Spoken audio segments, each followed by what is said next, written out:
Hi everyone, I'm going to be showing you how to make a simple arrow in Cinema 4D. It's a very basic arrow and a pretty flexible setup, so you should be able to use this in a variety of different projects where you need an arrow just zipping around on screen and following a path. So let's get started.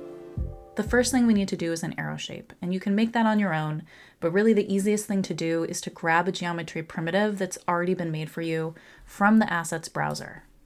Now the Assets browser is part of Cinema 4D's capsules or scene node assets that allow you to generate elements for your project and use the object manager rather than using a node workflow. You can use all of these capsules in the node workflow, but it's great news for those of us who don't particularly like the node workflow to be able to use it in the object manager.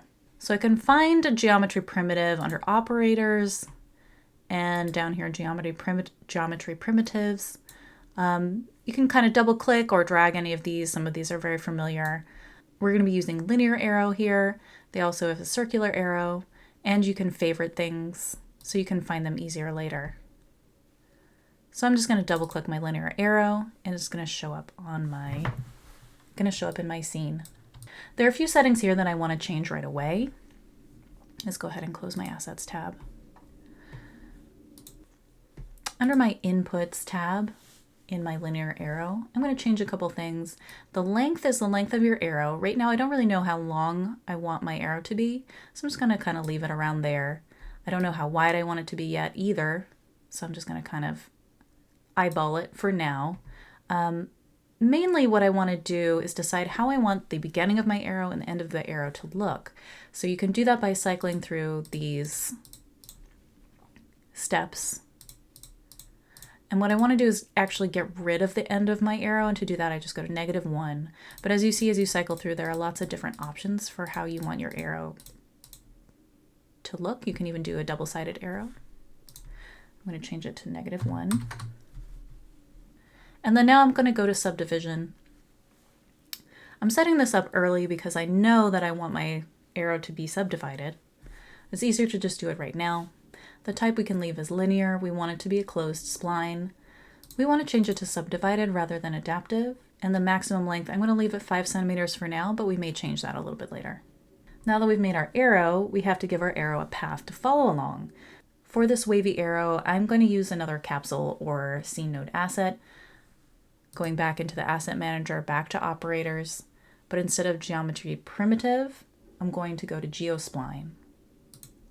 And that's where I'm going to find my wave, my sine wave. I'm going to double click to add it to my scene. And if I kind of change my camera angle in the scene, I can say, oh, it looks like a pretty nice sine wave. I'm going to close out my asset manager. And in order for our arrow to map along this spline wave, we need to wrap it up and tell it how to wrap around the spline. So we're going to use the spline wrap to do that. We can click on the purple deformer button here and then find the spline wrap. The first thing I want to do here is make my linear arrow the child of my spline wrap. And then we're going to get into the spline wrap and change some settings. In here under spline, that's where I want to drag my wave. So I'm going to take my wave, drag it down to spline, and have it select there. I'm also going to select +Z. I want my arrow to wrap in the +Z direction. And then finally, for the mode dropdown, I'm going to select keep length, and I'm going to leave end mode on extend. So now I'm still not seeing anything in my scene. If I kind of move it around, I'm not seeing my arrow wrapping around my spline. So I actually need to give it some geometry in order to see that. And I can do that by extruding my shape. So I'm going to click on the green generator button, find extrude, and then I'm going to make the spline wrapped arrow a child of my extrude. And already I can see it wrapping around my line. So now we're going to get into the extrude settings. The first thing I want to click on is object. I want to make sure that hierarchical is checked. And that's going to really start showing us our arrow wrapping around our spline. Under offset, this is where I'm going to bring it down to the thickness that I want. This is how thick I want my extrusion to be. And then we're going to go in the caps and add some caps. Very small caps. So I'm going to add 0.2 to my size. I'm going to click on extended shape. My height, I want it to be just a little higher, maybe 0.5 actually. And in my segments, I want to bring this up a little bit. And then the final thing I want to change is for the caps type, I want it to be a regular grid. Now I can kind of animate my arrow along the line using my offset to kind of pull it along the line. It's at this point where I can kind of go back into my linear arrow and decide how long I want it to be, how wide I might want it to be, really thick or really small. And I can also go into my wave and I can change the width of the wave, the height, you know, the frequency of the wave. Make it smoother, more sharp. So if we had like a really sharp line, maybe we wanted to do that. We're doing a roundy kind of guy. So we'll make it a little bit higher up. Okay. Our line still kind of looks a little chunky around the edge. So to change that, what I want to do is go back into the subdivision tab under my linear wave. And then want the maximum length of each subdivision to actually be shorter than 5 centimeters. So I'll just bring it down to 1, could be a little bit shorter, so maybe 0.5, 0.2, that's pretty, you know, pretty good. We could go into the sine wave and we could up our points to kind of smooth it out even more. And so now we have an arrow, if we zoom out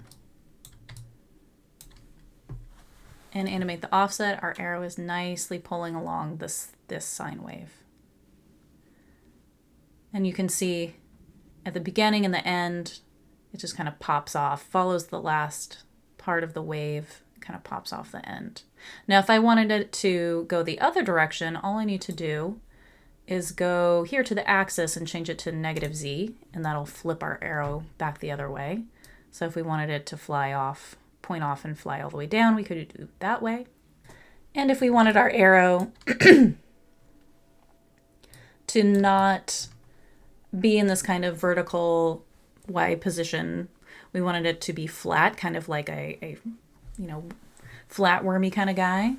All we have to do that is to change the rotation in our linear arrow under this RB, which stands for bank, kind of an aeronautical term that Cinema 4D has adopted. And we can just change that. Just kind of flip it around. If we want it to be straight flat, go to 90 degrees, and then we have kind of a flat arrow zipping along our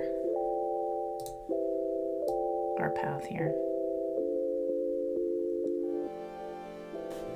And there you go, a very simple arrow in Cinema 4D for you. Hopefully you'll be able to use this in many projects. Look forward to seeing your comments.